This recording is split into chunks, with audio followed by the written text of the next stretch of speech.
Heels for the cutest kitten ever, and he ended up giving the cat back to the proper owner. I couldn't even do that. That was a cute kitten, man. I would have kept it all to myself. Doofenshmirtz is one of the most kind-hearted antagonists you would meet in fiction, often gunning to eliminate pet peeves, really actually endangering anybody but himself. Another assumption is that he'd be horrible to women, or at least bitter towards them. But we know he's actually not that bad of a date in his younger years, and his ex-wife Charlene doesn't have anything against him. She'll bust his balls a bit, but she divorced him simply because they wanted different things and didn't mesh that well. The straw that broke the camel's back was literally a sock puppet named Mr. Tomato. But they're super civil, they communicate. For a divorced couple, I think that's better than most. While Doof seems like a decent guy to hang around minus the whole tri-state agenda, the most telling component of his soul lies within his parenting skills. Real talk, it's easy for the effects of poor parenting to carry over into the next generation. Victims growing up treating their children in similar ways without even realizing it can become a nasty, vicious cycle. Yet in 1992, Hines received what he considered the biggest blessing in his life, the birth of his daughter, his only child, Vanessa Doofenshmirtz. In spite of all of the suffering he endured, Hines decided to start his biggest venture yet, focusing all of his energy, whenever possible, into being there for his daughter and providing her with as much support as possible. That's some real hero stuff. Hines does his best to keep Vanessa involved with his life, viewing Evil Incorporated as a, quote, family business, and also bringing Vanessa to work, which in itself is a subversion of the hardworking, stressed-out dad trope, because he's never too busy with an innator to spend time with his daughter, instead wanting his innators to be a fun learning experience with her. He may be practicing villainy, but he's trying to turn it into a bonding experience with his child. That's 8 levels of crazy. However, his dedication to her with his work can get excessive, such as the special Summer Belongs to You, when Hines kidnaps Major Monogram, which yes is illegal, bringing him and thus his work to what was supposed to be a private vacation between father and daughter. It's not perfect. Kidnapping is illegal. But that just makes Doofenshmirtz human. Compensating for the lack of his family honoring his own birthday, Doof always went above and beyond to give her extravagant birthday parties, despite the fact that she was never that into them. She always viewed his parties for her as flops, but he never gave up, bouncing back with another party every year. The greatest demonstration of this is the episode Dude, We're Getting the Band Back Together. So Doofenshmirtz goes all out for Vanessa's 16th birthday. The man recruits his own sworn enemy, Harry the Platypus, to help with setting up the party, and then awkwardly straps Perry to a giant firecracker as the grand finale. But look at this layout. Giant presents and inflatable characters scattered about. Call up MTV for a revival, because this is a Sweet 16, okay? The situation illustrates how precious Vanessa is to Doofenshmirtz and how much he wants to right the wrongs of his childhood, because the party ends up being way too key for Vanessa's liking. But of course, he coddles her and goes way too overboard, overstepping his boundaries by projecting onto her his desire to blow up a platypus, referring to him as our nemesis, and violating her privacy by going through her address book and inviting all of her friends. Of course, Vanessa is embarrassed and upset, but instead of getting angry or calling her ungrateful, most parents would immediately jump to comparing the parties they throw for their child to the ones they were given growing up, saying, "You have it so much better." But Duke is just bummed out, looking at the party as another failure. He does take out his anger on Perry, which is healthy, okay, but never once does he direct his negative feelings towards his daughter. That's important. This remains consistent throughout the entire series. He may be a sociopath, but he's a good dad, okay? That's all I'm trying to say. Luckily, things work out, and Duke's problem Harry results in the party setup being trashed, which brings a vibe that Vanessa's friends are down for. And Vanessa informs her friends that this is because of her dad. She had no part in how awesome it turned out, and she's appreciative of her father's work. Not to mention this entire time, Vanessa stayed, which is a big part of her character that matters. She's not one to just abandon her father when she's fed up with him. Granted, especially earlier on in the series, she chewed him out and gave him a hard time, which is displayed in Tree to Get Ready, and when she suggests that summer school would be more enjoyable than spending time with her father, which that can't possibly be true, okay? You may be crazy, but I would take crazy science experiments and sci-fi inventions over a Scantron on any day. At the end of the day, however, she recognizes his efforts and stays by his side. Another amazing example of Doof going above and beyond for his daughter, and Vanessa acknowledging this, is in season 2, specifically the episode Finding Mary McGuffin. This is a good episode, it's going to come up again later. At the age of 7, Vanessa had an intense desire for a Mary McGuffin doll, and Doof granted her one 10 years later. Vanessa is impressed he remembered for that long, only for Doof to explain he never stopped looking for a decade straight. The doll was discontinued. He searched for a discontinued doll continuously for an entire decade. In an age where online shopping wasn't quite where it is today, you know what I mean? That's actually insane. Name one other cartoon father who puts in that much effort. Homer Simpson? Huh? Look at yourself. You look goofy right now. Get those trash opinions out of here. But how does Vanessa actually feel about her father? Well, again, in the beginning of the series, she's a lot more apprehensive about being around him, often trying to bust him for all of his evil inventions to her mother, which was one of the first characters who sees different parts of her who he really is, believing that no one can truly be evil. And Heinz doesn't meet the criteria for a villain anyways. Vanessa doesn't hate her father, despite being freaking embarrassed by him. She just wants him to do better. She doesn't want him to hurt people and become someone genuinely sinister past the point of no return. And she doesn't want him to be the epitome of an embarrassing dad, though deep down she understands it comes from tensions and his own screwed up childhood. Over time, their relationship does improve, though. She takes a greater interest in his inventions despite her moral opposition, and she even dabbles in a bit of villainy, refusing to give up the doll to a little girl after finding with Candace. Another huge win for Doof in relation to his daughter comes in Summer Belongs to You, where after some hijinks, Doof makes up for his shortcomings by traveling halfway around the world as fast as possible to retrieve Vanessa in Paris, putting her before his work. After all she wanted was to spend time with him, a huge upgrade from where they stood prior. I don't know a lot of teenage girls that want to hang out with their dad, period. Vanessa isn't the only one who comes around. The season 3 episode Skiddly Whippers finds Doof supervising a camp trip for Vanessa and her friends, embarrassing her all throughout, being overbearing and protective. Eventually, Vanessa stands up to her father and expresses, although she understands, she's smothered. Now, this is an unhinged man who spends every day trying to take over the tri-state area, but instead of getting mad, like even remotely, Heinz actually listens, swearing to no longer be overprotective, and although he has his moments, he does legitimately back off in the following episodes, which in return he sees a great improvement. That doesn't mean he won't get involved when necessary. The climax of Skiddly Whippers features Vanessa and her friends approached by a swarm of bees, and whereas most of these cartoon dads would stay away, Heinz covers himself with honey and lures the bees into the lake as he dives off a cliff into it. He could have died. Just keep that in mind. All in the name of protecting his daughter. Name a better king, I cannot. Season 3 really puts in the elbow grease to show how much their relationship improved and how much they influence one another. After Vanessa dumps Johnny in the episode Minor Monogram, which of course introduces Major Monogram's son Monty, Heinz ironically remarks that Vanessa needs to stop dating the bad boy type, going for the wrong crowd, and Vanessa confesses later that her inclination for bad boys is a result of her father's aspirations as a villain. She gets screwed over by Rodrigo, Prentice, who of course is more rotten than Doof, finds herself attracted to Monty Monogram after he swoops in the same day. The two go on a date, showcasing the episode The Enemy. Agent P works with her to cover up the date, but Monty's disrespect towards Doof doesn't fly with Vanessa. She stands up for her dad and recognizes where he succeeds in his profession despite being competent. They continue to see each other through due to clicking in all other aspects and loving the form of secrecy, as shown in season 4 with the episode Miss Ride. The last piece of this family puzzle before the series finale arrives in season 4 with the episode Doof 101, where Doof is forced to become the new science teacher at Vanessa's school as community service. By the way, this is one of the few episodes to take place outside of summer. Doof mentions it in a small song, and it's incredible. It almost brings these two back to square one. Vanessa afraid of being embarrassed, while Doof views it as a great way to get a more father and daughter time. Long story short, Doof screws up and mutates Johnny, Vanessa's ex, but he manages to save the day with assistance from Harry. Vanessa, instead of being furious, ultimately settles on an optimistic approach, just requesting for her dad to not make mutations and insane experiments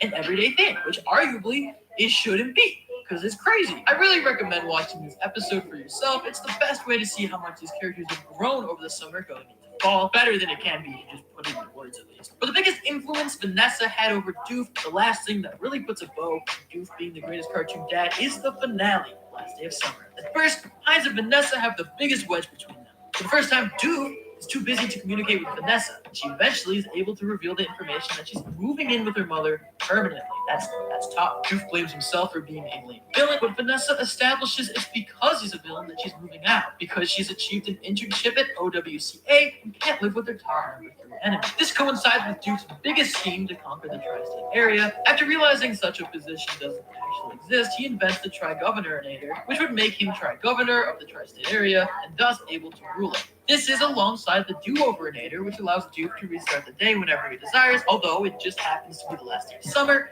and then timelines get meddled, people start disappearing. It's an entire ordeal, but in between dealing with that, Doof finally gets to rule the tri-state area and feels underwhelmed. This causes Vanessa to bring everything full circle and call out that his occupation only exists because of his crummy childhood. He's not an evil person, rather, a good guy pretending to be evil because it feels like he has to be. Society should have completely jokered up Hines, but that's just not who he is at his core. Again, I point to another version of him from across the second dimension, where he literally is a threatening supervillain with that scar, look at that eye patch, it's scary. All because he lost a toy train. Way less of a reason. That's 1/1000th of the trauma that Hines has been through. And despite all of it, he never turned into a real villain. So after his ultimate failure in achieving his dream, he tries to be a good guy, saving reality as a whole. Then he realizes he's not that great at being a good guy either. He needs direction. He's brave enough to be vulnerable and admit that not just to his daughter, but himself. Vanessa points him in that direction, OWCA, leading him into the OWCA Files special, but that's a video for another time.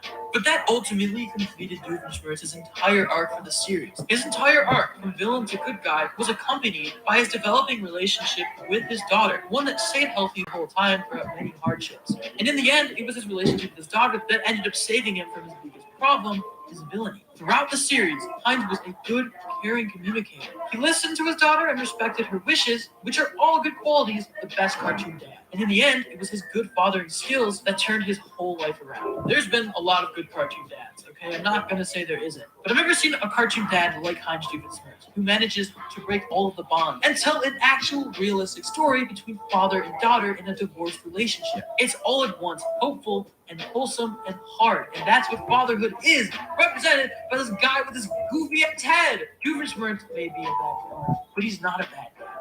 And that's where I'll leave it. Hopefully, I convinced you, but if I didn't, I don't know what else to do. You're just too stubborn. I hate you. But as always, I want to know what you guys think about all of this. Okay, do you think this is legit? Or do you think he's a sociopath? Those are all valid. Let us know in those comments down below. Tweet to us at Roundtable Vids or me at Stretch an email. If you want to consider helping out the Roundtable, you can become a member of the channel or support us on Patreon to get exclusive access to scripts and avatars. As always, if you enjoyed this video, make sure to give a like.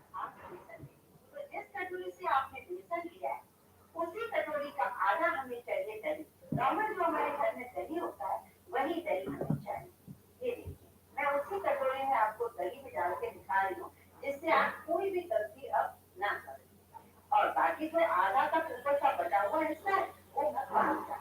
मतलब गुड़ मिला के 1 cup बेसन 1 cup दही और पानी, इन दोनों को मैं छाछ बना देती हूँ दही और पानी। ऐसा करने से बेसन में बिल्कुल भी लम्स नहीं होगा। बेसन में डालेंगे सिर्फ और सिर्फ नमक, स्वाद अनुसार नमक डाल दीजिए, 2 पिंच डाल दीजिए हल्दी। हल्दी में ज्यादा मत डालिए क्योंकि कई बार आई मला ना माझा खूप मूड खराब आहे. तो आपका ढोकला ऊपर लाल छावे।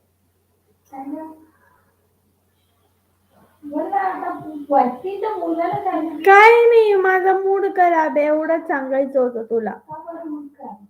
मी सगळं चुकलंय, पूर्ण लाईफच चुकलंय. क्यों डालूं बटर ये भी मैं आपको आगे बताऊंगा। अब उस दही वाली छाछ से इस बेसन को भूनें। मुझे कमेंट करके ये जरूर बताइए कि इस दही से आपको ढोकला कैसा लगा। आपने नोटिस किया होगा इस कप को सिर्फ 1 चम्मच पानी कम था, तो 1 चम्मच पानी वो मैं इसमें डाल दूंगी। कुल मिला के 1 कप आपको बेसन चाहिए, 1 कप छाछ चाहिए। इन दोनों को मिक्स कर दीजिए बहुत अच्छे। कम से कम 5 मिनट आप इसे मिक्स कीजिए, यही मेहनत है। और एक ही साइड से आप उसे मिक्स कीजिए जिससे आपका ढोकला बहुत ही स्पॉन्जी बनेगा, बहुत ही जालीदार बनेगा। आज के बाद मुझे विश्वास है आप इसी टाइप का ढोकला बनाएंगे क्योंकि इसमें कोई टेंशन ही नहीं है। साइट्रिक एसिड वैसे तो हम हमेशा डालते हैं पर इसमें गला खराब होने का काफी ज्यादा डर है। थोड़ी सी हल्की खांसी सी होती है और हम डर जाते हैं, तो ऐसे टाइप पे आप देखें। अच्छा, कई मेरे ऐसे व्यूअर्स भी हैं जो जैन है लेकिन कई जैन के यहाँ दाल और बेसन नहीं खाया जाता, तो वो आप फिर साइड से बना सकते हैं, नींबू के रस से बना सकते हैं। तो बारी आती है कई बार ये शिकायत आती है कि ढोकला जो है ऊपर से कई बार लाल हो जाता है।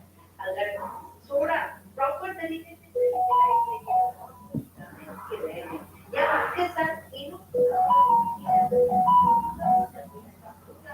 या ज्यादा डल जाने की वजह से भी हो जाता है कि ऊपर से ढोकला लाल हो जाता है। कई एक बार उसका स्वाद भी थोड़ा कसीला हो जाता है। तो आप सोडा को मत यूज कीजिए, बेकिंग पाउडर और इनो को यूज। अब इसे हम ढक कर रख देते हैं 10 से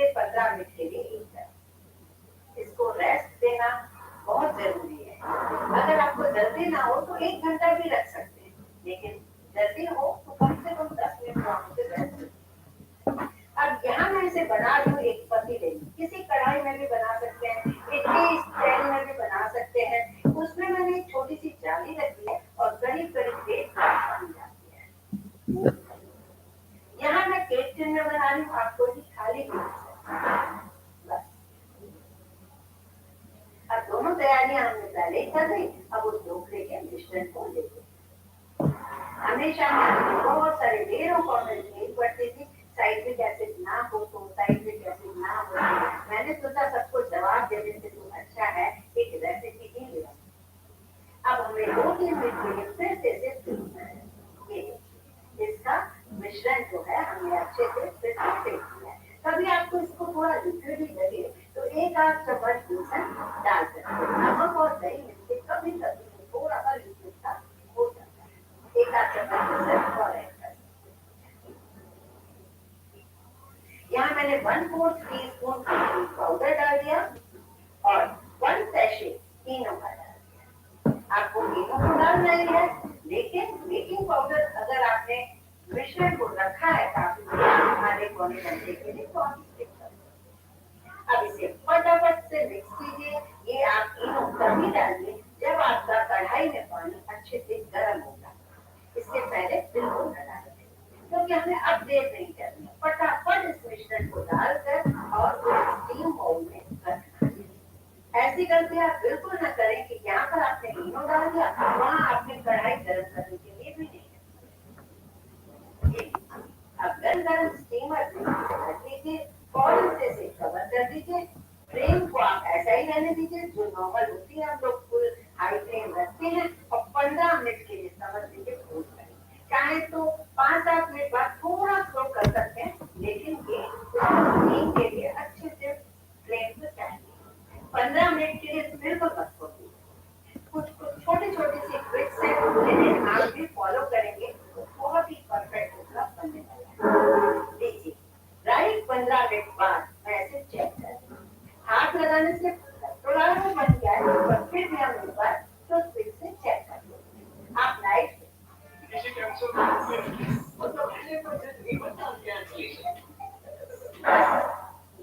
तो फिर से चेक कर लो। आप लाइट से भी चेक करो, बिल्कुल क्लीन आएगी। गैस को तो बंद कर दीजिए, लेकिन 10-15 मिनट इसे ढक कर रख दीजिए, इसे ठंडा। देखिए 10-15 मिनट हो गए, इसे ठंडा भी हो गया। अब चलते हैं इसे डीमोल्ड करने। पानी देखिए मैंने इतना डाला था कि अभी भी उसमें कुछ थोड़ा सा पानी रखा हुआ है।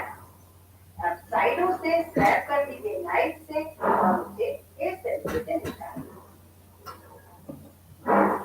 अब आप यहाँ भी देख लीजिए नीचे से कितने एयर पॉकेट्स हैं। यहाँ पे काफी सॉफ्ट है, नीचे भी बिल्कुल क्लीन निकला है। अब मैं आपको करके दिखाऊंगी, लेकिन धीरे धीरे साइड से हमारा तड़का। अब कढ़ाई में हमने डाल दिया ऑयल 1 से 2 चम्मच बस। यहाँ पर मैंने डाल दिया आधा चम्मच काली सरसों। आज पता है कितने बन रहे जीरा अजवाइन जिसके बिना अवन के आटे बहुत ही इतने टेस्टी के बाद आप बेकरी से लेना ही भूल जाओ। किचन में आपका बहुत बहुत स्वागत है। आप सबको आसान खाना बनाना मेरा मिशन है। मुझे सपोर्ट करने के लिए चैनल को सब्सक्राइब कीजिए। बहुत ही बढ़िया ये बिस्किट है, हल्का है और बहुत ही आराम से बन सकते हैं। कुछ खास ट्रिक्स तो इसके लिए सबसे पहले तो तैयारी करनी है जीरा और अजवाइन की। 1 चम्मच मैंने लिया जीरा, आधा चम्मच अजवाइन। इन दोनों को 2 प्लेट में थोड़ा रोस्ट करने के बाद इसका टेस्ट बहुत ज्यादा बढ़िया है। कुछ खास ट्रिक्स हैं जिसकी वजह से बहुत ही खट्टा बनेंगे। आप इस वीडियो को आखिर तक इसे निकाल लेते हैं। थोड़ा ठंडा करने के बाद बेलन से थोड़ा सा 1-2 बार चला लेंगे। मतलब इसका पाउडर नहीं बनाना है, पर थोड़ा सा क्रश कर जिससे इसका फ्लेवर खुलकर देखिए जीरा अजवाइन को सेक लिया, थोड़ा क्रश कर दिया और उसे एक कटोरी में काट लिया। अब हमें करना क्या है, यहाँ देखिए मेरे पास है पूरा मैदा, लेकिन मैं पूरे मैदे से बनाऊंगी उसमें खस्ता नहीं। तो हम क्या करने वाले हैं, यहाँ मैं थोड़ा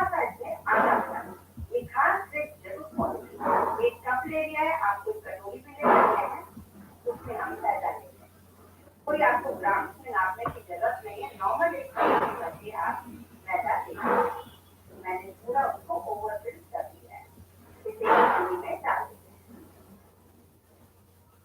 इसी तरह से मैं आधा कप ले रही हूँ गेहूं का आटा, आधे कप से थोड़ा कम, क्योंकि मैं इसमें थोड़ा कलर के लिए कस्टर्ड पाउडर भी डाल दी। अगर आप कस्टर्ड पाउडर नहीं डालना कस्टर्ड पाउडर बेकरी में जरूर डाला जाता है, इसलिए मैंने डाला, इसकी वजह से बहुत ही टेस्टी बनी।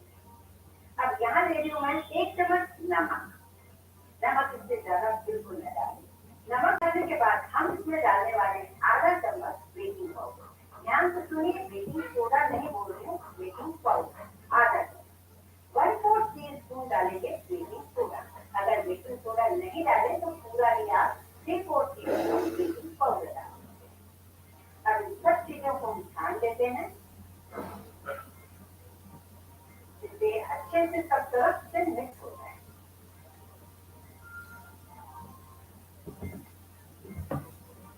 इसे हम साइड में रखते हैं, एक दूसरा बोल ले, इसमें डालूंगी मैं शुद्ध, ये है 1/2 कप, इसमें 2 टेबल स्पून चीनी डालकर इसे मिक्सर से या बीटर से वो आपके, अगर आपके पास बटर है तो आप बटर ले सकते हैं। बीमारी वजह से मैंने जरूरत से बहुत तकलीफ हो रहा है, तो आप बटर ले सकते हैं। तब बिस्किट में थोड़ा सा नमक कम कर दीजिए, मैंने तो नॉर्मल शुद्ध घी ले लिया है। और हाँ, ये भी कर सकते हैं, आधे कप में आधा ले लीजिए शुद्ध घी और आधा रिफाइंड, ये भी कर सकते हैं। इसे अच्छा सा बीट करना है, भले ही 5-7 मिनट लगे, जब तक इसे अच्छा बीट नहीं करेंगे आपको रिजल्ट अच्छा नहीं मिलेगा। ये देखिए बिल्कुल क्रीम की तरह टाइट हो गया है, आप चाहे तो मिक्सी में भी इसे ग्राइंड कर सकते हैं।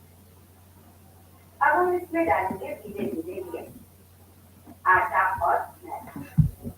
आप इस बिस्किट का रेशो उल्टा भी ले सकते हैं, जैसे 1 कप आटा और आधा कप, और इससे आपको रिजल्ट बहुत अच्छा मिलेगा। मेरे घर में ये बहुत पसंद करते हैं।